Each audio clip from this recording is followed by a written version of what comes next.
একটা ছোট ভাই একটা ছোট গরু নিয়ে রয়েছে। ভাই এই গরুটার দাম কত? গরুটার দাম কত?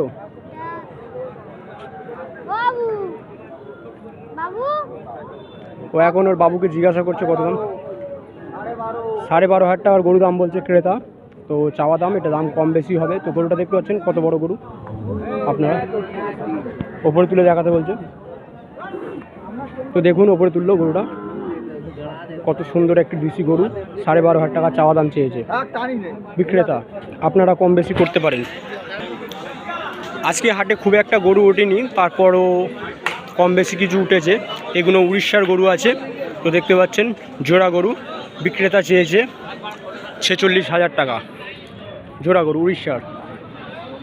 কম বেশি কিছু হবে, তো বললো 1,500 টাকার মধ্যে কিছু কম বেশি হবে। তো দেখতে পাচ্ছেন, আপনারা কমেন্ট করে বলুন।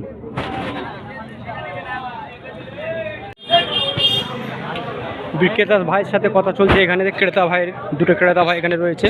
তো বিক্রেতা ভাই বলছে জোড়া 35,000 টাকা। তো দেখতে পাচ্ছেন বড় জাতের দুটো গরু রয়েছে 35,000 টাকা করে। আপনাদের বাংলাদেশেতে এইসব গরুর দাম কত টাকা, আপনারা কমেন্ট করে বলবেন। দেখতে পাচ্ছেন কত সুন্দর একটি গাড়ি। এই গরু দুটোকে আপনারা বলুন কত টাকা দাম হতে পারে আপনাদের দেশে।